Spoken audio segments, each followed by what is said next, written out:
Bismillahirrahmanirrahim. Assalamualaikum warahmatullahi wabarakatuh. Khairunas anfa'um linas. Baiklah kawan-kawan sekalian, bertemu lagi dengan saya di channel terpilih Sejagat Raya. Hari ini saya akan menjawab salah satu pertanyaan dari subscriber saya, ya, yang mengeluhkan depot air minum isi ulangnya itu hasilnya itu tidak segar, ya. Jadi air hasilnya itu ambar, ya.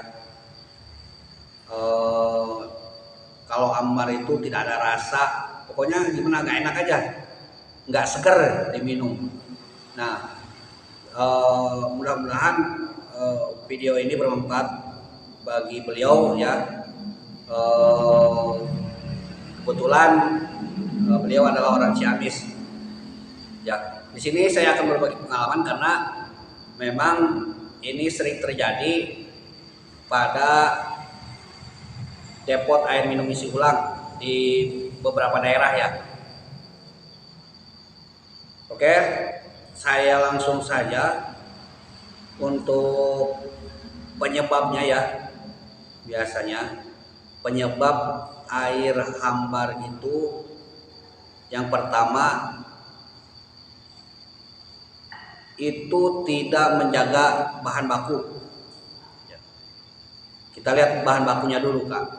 Kalau misalkan bahan baku kakak dari sumur, ya, utamanya yang ada di Jawa Barat, itu biasanya dari sumur atau dari sumur bor, ya.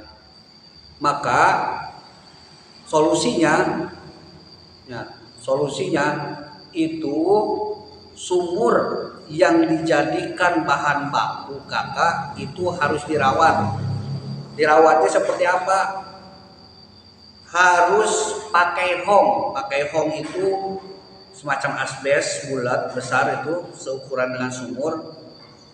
Itu 2 atau 3 dari atas itu pakai hong karena menghindari resapan dari pinggir. Ya, itu apalagi musim hujan, ya.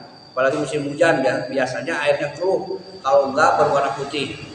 Itu solusinya. Terus sumur juga harus ditutup rapi, jangan dibiarkan begitu saja, ya, untuk menghindari kotor dan lain sebagainya lah, untuk menjaga agar bahan baku kita tetap bagus, ya. Ditutup rapi, entah itu pakai asbes atau pakai kayu, apalah, yang penting sumur itu tertutup, ya.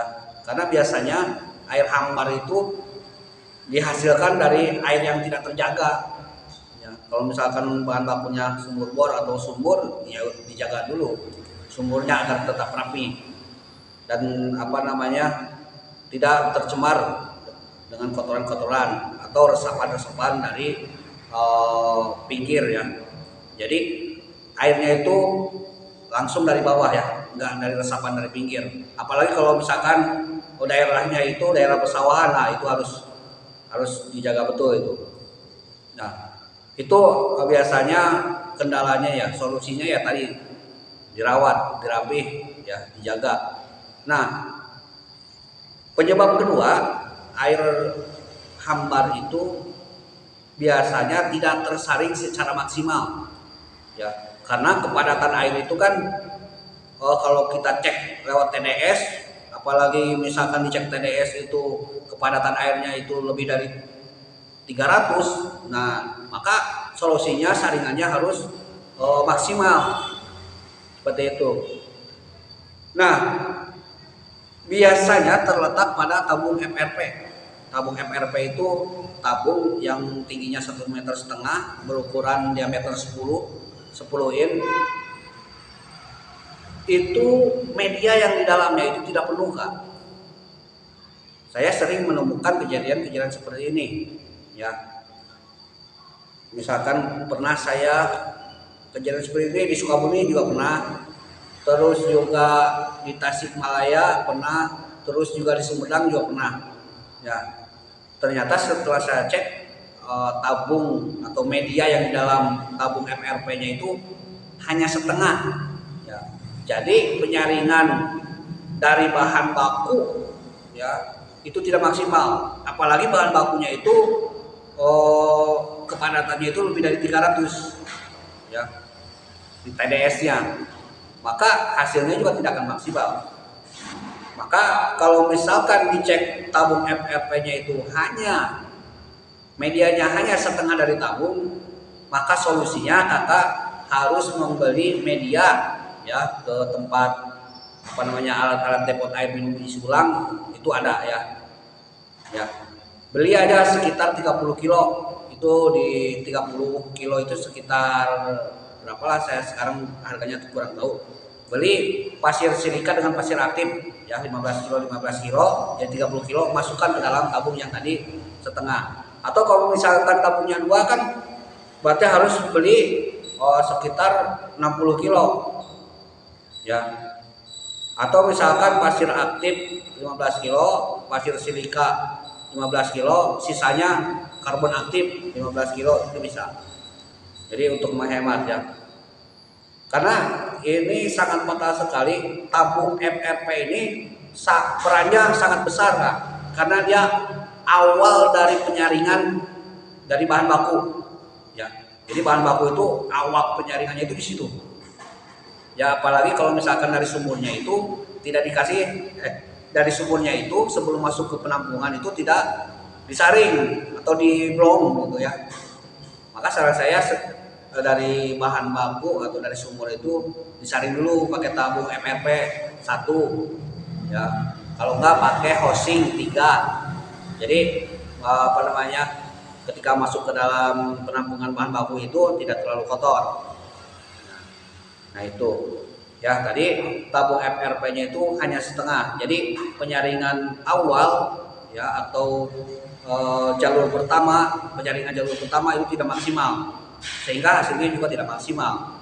Itu adalah yang kedua. Nah yang ketiga, kalau kakak pingin air itu segar dan tidak hambar seperti yang terjadi di kawan saya, subscriber saya itu di daerah Ciamis ya, itu usahakan tabung penampungannya itu yang jalur kedua ya, itu kan ada 2 jalur. Yang jalur pertama itu dari sumur ke penampungan ya dari penampungan ke penampungan kedua, dari penampungan kedua langsung ke pengisian. Nah itu salah satunya harus memakai tabung stainless ya. Itu kan ada kalau di daerah Jawa Barat itu biasanya tabung yang 2000 atau 1000 sama tabung 1000. Nah tabung 1000 ini penampungan akhir, ini penampungan bahan baku setengah jadi. Nah kalau bisa penampungan bahan baku setengah jadi ini harus pakai stainless, jadi hasilnya maksimal segar ya. Terus juga yang terakhir, kendalanya itu sebenarnya bukan kendala, ini lebih penambahan daripada media. Itu usahakan salah satu hosing atau saringan kecil yang berwarna biru itu kakak memakai resin. Kalau resin itu diletakkannya di akhir hosing sebelum masuk UV. Kalau kakak memakai biokeramik itu 2 terakhir sebelum penampungan. Jadi kalau pakai resin taruh aja di ujung sebelum masuk ke ultraviolet. Nah kalau pakai biokeramik itu kakak 2 sebelum 1 sebelum masuk ke UV. Jadi biokeramik di sini ada saringan lagi 1 ya katrin 0,1 untuk menjaga lolos kotoran dari biokeramik tersebut. Nah ini mudah-mudahan bermanfaat ya untuk khususnya untuk teman saya yang ada di Ciamis dan umumnya bagi semua pengusaha depot air minum isi ulang. Jaya terus pengusaha depot air minum isi ulang. Terima kasih. Assalamualaikum warahmatullahi wabarakatuh.